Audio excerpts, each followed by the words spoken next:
दिन को बहन रात को नारी, सुबह होत लगे महतारी। अद्भुत पहेली। नमस्कार प्यारे श्रोताओं, स्वागत है आप सभी दर्शकों का फिर से आपके अपने YouTube चैनल में। श्रोताओं, आज की वीडियो में हम एक पहेली लेकर के आए हैं। ये पहेली बहुत ही अद्भुत, रहस्यमयी और बड़ा ही गजब पहेली है, जो कि पहेली इस प्रकार है। दिन को बहन रात को नारी, सुबह होत लगे महतारी। इस पहेली को सुनकर के आपको बड़ा ही आश्चर्य हुआ होगा कि बड़ी ही गजब और अद्भुत पहेली है। ऐसी ये कौन सी चीज हो सकती है, ऐसा ये क्या हो सकता है कि दिन में तो बहन है और रात को नारी और सुबह होते ही मातारी हो जाती है। तो दर्शकों, बड़ा गहराई से समझने वाली बात है। हमको थोड़ा दिमाग लगाना पड़ेगा, तभी आपको इस पहेली का अर्थ समझ में आएगा। तो चलिए पहले हम इस पहेली का आपको अर्थ समझाते हैं और उसके बाद में आपको एक कथा के माध्यम से, एक कहानी के माध्यम से उस अर्थ को विस्तार से बताऊंगा। तो आइए दर्शकों, समझते हैं इस पहेली का अर्थ। लेकिन दर्शकों, आपसे निवेदन है कि आप हमारी वीडियो की समाप्ति होने तक हमारे चैनल पर बने रहें और इस पहेली का अर्थ जानने के लिए, विस्तार से समझने के लिए हमारी इस वीडियो को शुरू से लेकर अंत तक अवश्य देखें और इस कहानी को भी पूरा सुनें। तभी आपको इस पहेली का अर्थ विस्तार से समझ में आ पाएगा। तो चलिए दोस्तों, बताते हैं आपको इस पहेली का अर्थ, जिसमें बताया है कि दिन को बहन रात को नारी, सुबह होत लगे महतारी। दर्शकों, दिन में बहन, बहन मानी बहना, यानी कि जो नदी होती है, नदी वो दिन में बहती है। दिन में बहन यानी कि दिन में बहना, जो नदी बहती है उसके लिए दिन में बहना। रात को नारी, अब रात को नारी कैसे हुई? जो नदी दिन में बहती है, अर्थात उसका जल जो दिन में बहता है, वो रात को नारी कैसे हो गई? और वही जल जो दिन में बहता है, वो सुबह होते ही महतारी बन जाती है। तो वो कैसे? दिन में बहन यानी कि दिन में जो नदी का जल बहता है, अर्थात गंगा नदी, गंगा नदी का जो जल होता है, वो गंगा नदी दिन में तो बहती है। रात को नारी, राजा जो शांतनु हुए थे, उनकी शादी गंगा से हुई थी, यानी कि गंगा जो थी वो राजा शांतनु की पत्नी थी। तो इसलिए वो रात को नारी, यानी कि गंगा जी के लिए रात को नारी बताया गया। और सुबह होत लगे महतारी, और जब सुबह होता है तो सब लोगों की महतारी लगती हैं। सभी लोग गंगा स्नान करने के लिए जब जाते हैं तो गंगा के लिए माँ कहते हैं कि हे गंगा माता, गंगा मैया। इस प्रकार से गंगा माँ को पुकारते हैं और महतारी का दर्जा देते हैं। सभी लोग गंगा माँ की गोद में खेलते हैं, स्नान करते हैं। तो इस प्रकार से इस चौपाई का अर्थ निकलता है कि दिन में बहन रात को नारी और सुबह होत लगे महतारी, यानी कि जो गंगा नदी का जल है वो दिन में बहता है और रात को राजा शांतनु की पत्नी बन जाती है माँ गंगा, तो वो नारी बन जाती हैं। और सुबह होते ही जब श्रद्धालु लोग गंगा स्नान करने के लिए जाते हैं तो उनको माँ की दृष्टि से देखते हैं और वो सुबह होते ही समस्त श्रद्धालु भक्तों की माँ बन जाती हैं।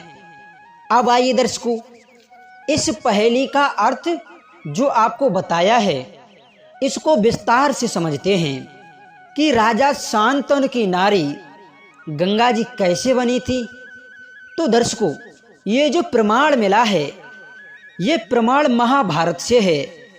महाभारत में ये गाथा आती है कि एक प्रतीक नाम के राजा थे, बहुत ही अच्छे सत्यवादी कर्म अनुष्ठान जुझारू राजा थे। महाराज प्रतीक, उनके घर में किसी भी संतान ने जन्म नहीं लिया था। जब कोई संतान पैदा नहीं हुई तो महाराज प्रतीक को बहुत दुख हुआ। समाज के लोग उनको निर्वंशिया की नज़र से देखने लगे और उनकी स्त्री को बांझ कहने लगे। ये समाज के ताने सुनकर के महाराज प्रतीक को बड़ा ही दुख होता था। तो महाराज प्रतीक ने तपस्या की। वो किनकी की? माँ गंगा जी की। गंगा जी की तपस्या की तो उनकी कृपा से महाराज प्रतीक के घर में एक पुत्र का जन्म हुआ, जिसका नाम पड़ा शांतनु। वो शांतनु जब धीरे धीरे सियाने होने लगे, जब राजकुमार शांतनु जवान हो जाते हैं और इधर महाराज प्रतीक ने एक दिन अपने बालों की तरफ देखा तो बालों ने महाराज प्रतीक की ओर एक इशारा किया, क्योंकि उनके जो बाल थे वो सफ़ेद पड़ चुके थे।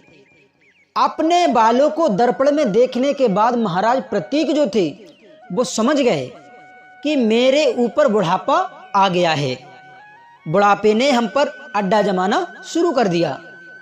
फिर महाराज प्रतीक ने विचार किया, और दर्शकों बात भी सत्य है कि जब मनुष्य के ऊपर बुढ़ापा आता है तो कुछ शारीरिक संकेत होते हैं, जैसे कि बालों का सफ़ेद पड़ना, चेहरा पर और शरीर की त्वचा पर झुर्रियां पड़ जाना, आंखों से कम दिखाई देना, कानों से भी कम सुनाई देना, हाथ पैर कमजोर हो जाना।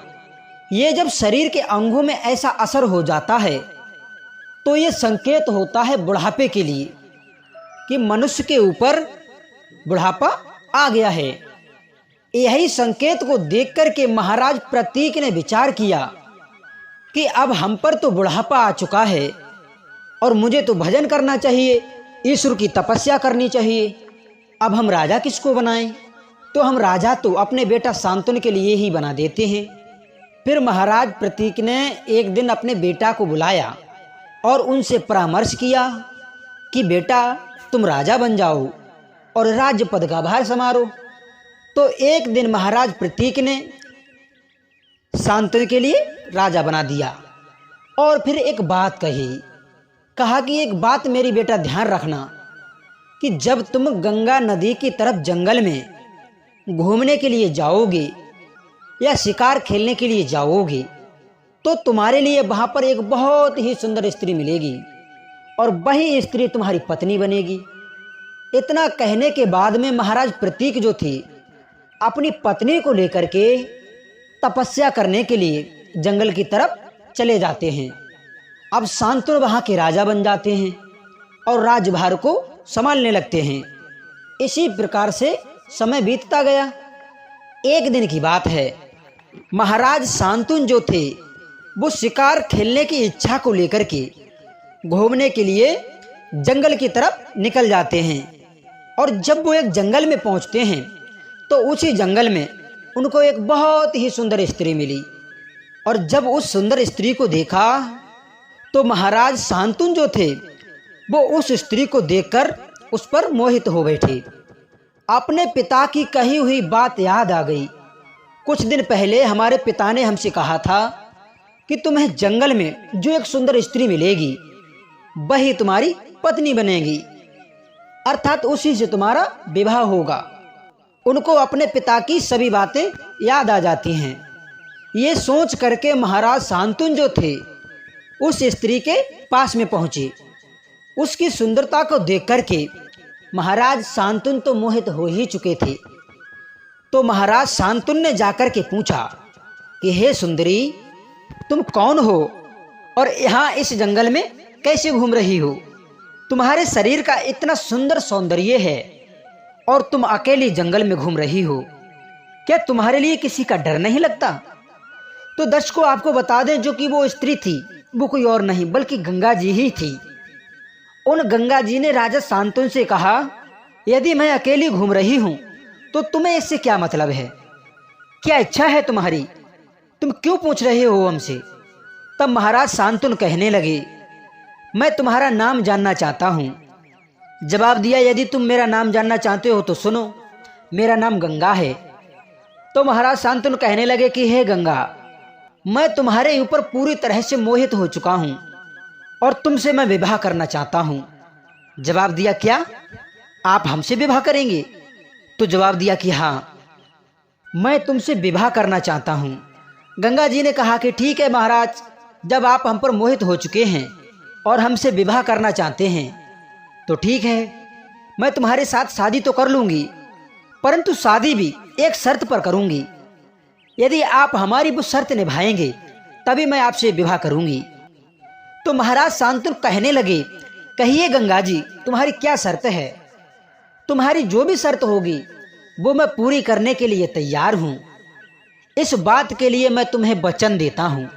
तब गंगा जी कहती हैं कि ठीक है महाराज शांतनु, मैं तुमसे विवाह कर लूँगी, लेकिन शर्त हमारी पहले ये है कि जब मैं तुम्हारी अर्धांगिनी बन जाऊँगी, तुम्हारी पत्नी बन करके, तुम्हारी रानी बन करके जब तुम्हारे राजमहल में चलूँगी तो वहाँ पर मैं जो भी कुछ करूँगी, चाहे मैं कुछ भी करूँ, चाहे किसी को मारूँ, चाहे किसी को जिंदा करूँ, चाहे किसी को खिलाऊं, चाहे किसी को ना खिलाऊं, चाहे मैं आग लगाऊं, चाहे मैं बिगाड़ूं, चाहे बनाऊं, आप हमसे कुछ भी नहीं कहेंगे, ना तो हमसे मना करेंगे कि आप ये क्या कर रही हो। आप हमारे लिए रोकेंगे नहीं, टोकेंगे नहीं। चाहे मैं कुछ भी करूं, कहीं भी जाऊं, लेकिन आप मुझे रोकेंगे नहीं और ना ही मुझसे किसी भी प्रकार का कोई सवाल करेंगे। यदि आपको ये शर्त मंजूर है तो मैं आपसे विवाह करने के लिए तैयार हूँ। प्रिय दर्शकों, बिना सोचे समझे महाराज शांतनु ने माँ गंगा के लिए ये वचन दे दिया कि जाइए गंगा जी, मुझे तुम्हारी शर्त मंजूर है। तुम चाहे कुछ भी करना, चाहे बनाना, चाहे बिगाड़ना, चाहे आग लगाना, चाहे कुछ भी करना, चाहे कहीं भी जाना, लेकिन मैं तुम्हें रोकूंगा नहीं, टोकूंगा नहीं। इस बारे में तुमसे कोई सवाल जवाब नहीं करूंगा। तो बोली कि ठीक है। उसके बाद में दर्शकों, राजा शांतनु और माँ गंगा का विवाह होता है।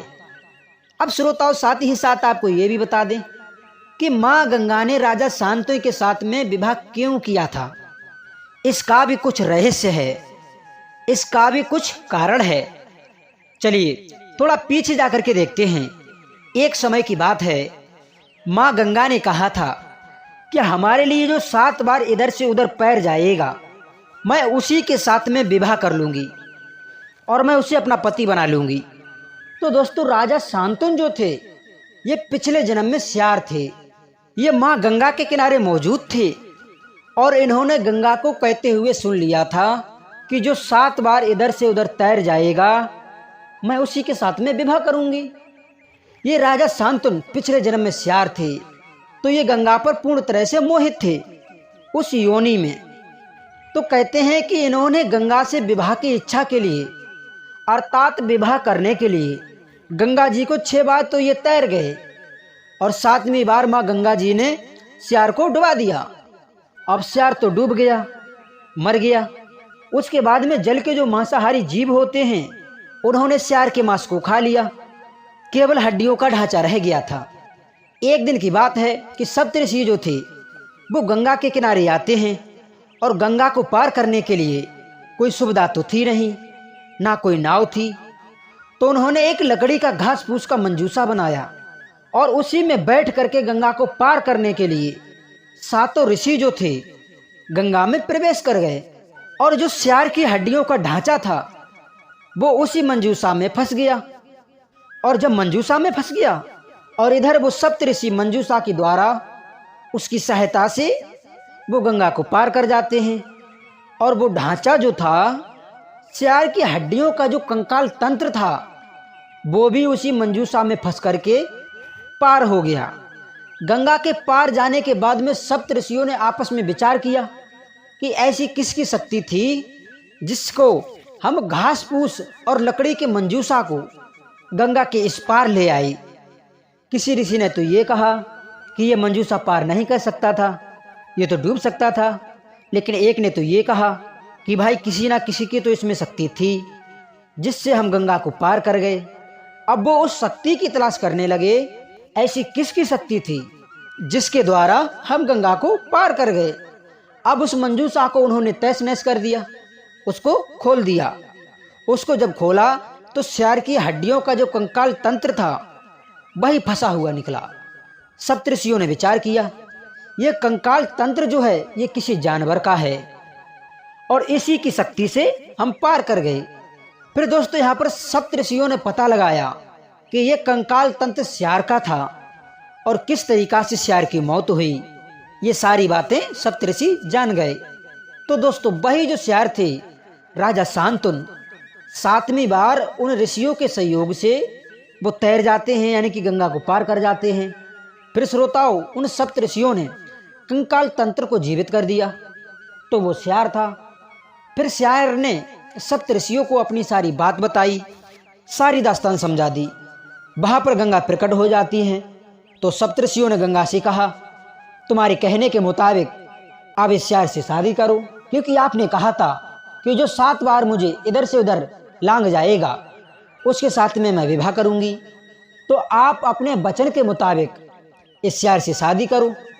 तब गंगा जी ने कहा था उस सियार से कि हे सियार, मैं अभी तो तुम्हारे साथ में शादी नहीं करूंगी, लेकिन अपने वचन के मुताबिक अगले जन्म में जब तुम राजकुमार बनोगे, जब तुम राजकुमार बन जाओगे तभी मैं तुम्हारे साथ में विवाह करूंगी।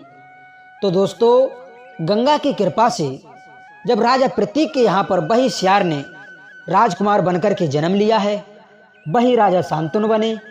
और वही शांतनु जो थे गंगा के सामने खड़े होकर के ये वचन दे रहे थे कि तुम जो कहोगी वही आप करना, मैं तुम्हारे लिए रोकूंगा टोकूंगा नहीं।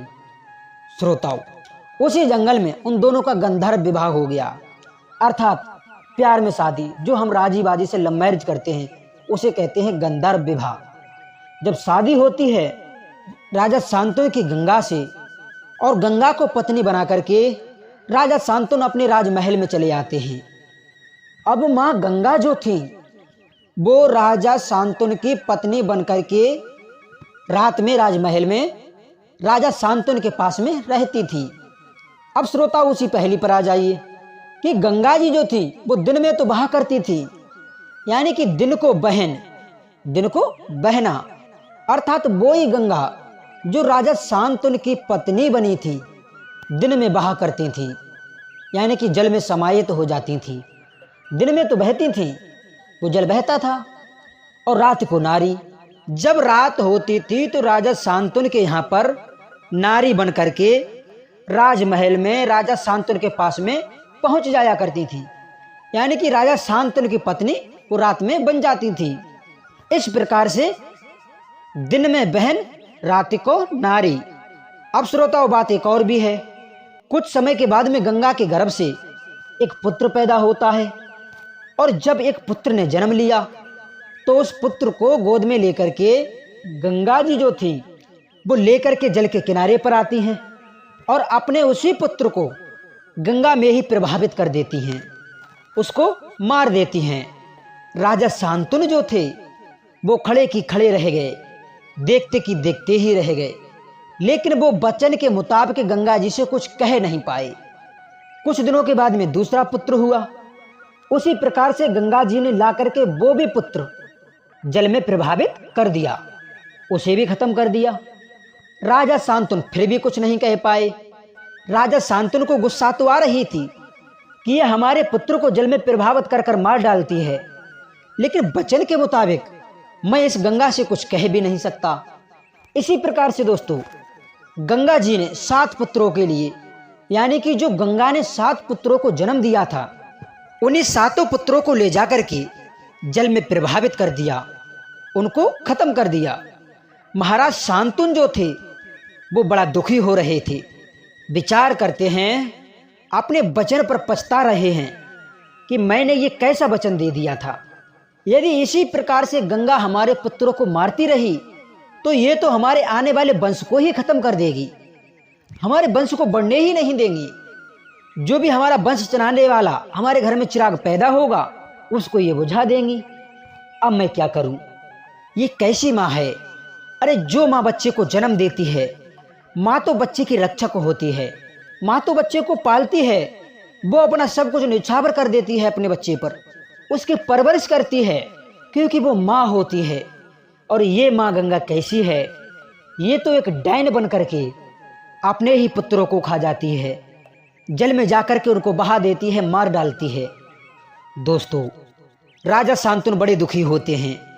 फिर 8वां पुत्र जब पैदा हुआ और उसी प्रकार 8वें पुत्र को भी लेकर के माँ गंगा जी जो थी जल में बहाने के लिए जब गंगा के किनारे पर पहुंची हैं, तो पीछे से राजा शांतनु भी पहुंच जाते हैं और जैसे ही जल में प्रभावित करने के लिए उस 8वें पुत्र को गंगा जी आगे बढ़ती हैं, तो एकदम से राजा शांतनु गंगा जी पर चिल्ला उठते हैं और कहते हैं कि अरे गंगा, तुम रुक जाओ, तुम ठहर जाओ।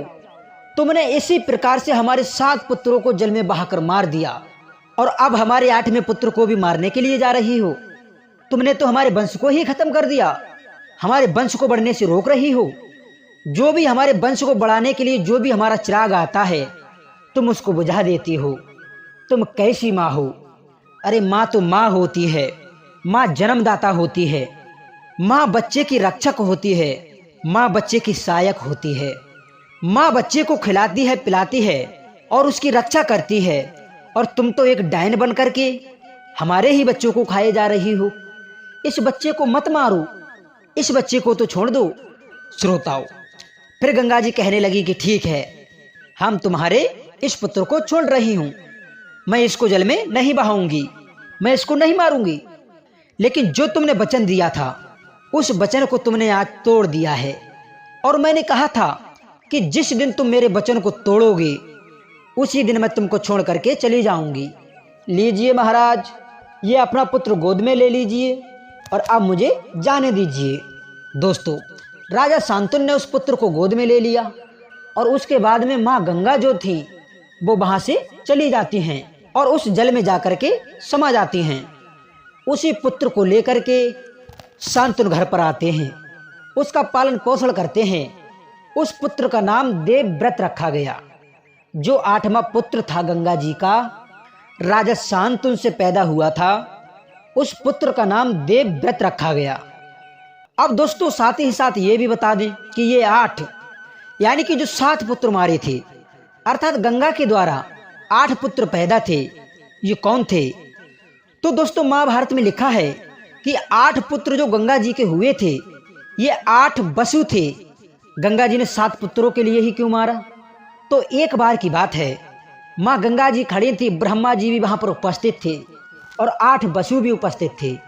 एक हवा का ऐसा झोंका आता है और उस हवा के झोंके में गंगा के शरीर से वस्त्र उड़ गया। तो सभी ने नजरें नीची कर ली, लेकिन ये 8 जो बसु थे ये गंगा जी के शरीर की तरफ नजरें गाड़ कर देखते रहे। फिर उसके बाद में ब्रह्मा जी ने श्राप दे दिया कि जाओ, तुमने गंगा को इस तरह से देखा है, गंगा के शरीर से जो वस्त्र उड़ गया, तो तुम्हें देखना नहीं चाहिए था, नजरें नीची कर लेना चाहिए था, लेकिन तुम नजरें गाड़ कर देखते रहे। जाओ, मेरा श्राप है कि तुम्हें भूतल पर जाना पड़ेगा, तुम्हें भूतल पर जाकर जन्म लेना पड़ेगा। 8 बसुओं ने ब्रह्मा जी से क्षमा मांगी। तो ब्रह्मा जी ने कहा कि अब इसके बारे में तो आप गंगा जी से ही पूछ लीजिए। 8वें बसु से कहा कि तुम्हें भूतल पर जन्म लेकर के वहीं रहना पड़ेगा। 7 बसुओं ने कहा, हे माँ, अब मुझ पर कृपा करो, हमें जन्म तो मिलेगा, भूतल पे तो जाना ही पड़ेगा, लेकिन मैं भूतल पर रहना नहीं चाहता, इसलिए आप जन्म देकर के मुझे तुरंत ही मार देना। तो श्रोताओं, यही कारण था जो गंगा जी ने 7 बसुओं के लिए मार दिया था। वो भूतल पर आई, उनको जन्म दिया और उनको मार भी दिया, लेकिन 8वें बसु के लिए कहा था तुम्हें भूतल पर जीवन भर रहना पड़ेगा।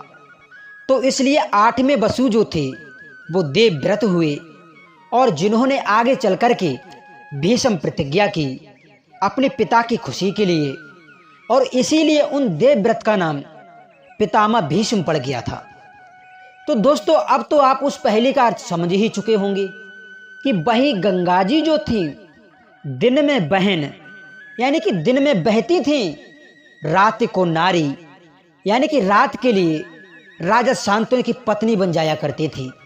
इस प्रकार से वो नारी और भोर होत लगे महतारी, यानी कि जब सुबह होता था तो सबकी मातारी हो जाती थी।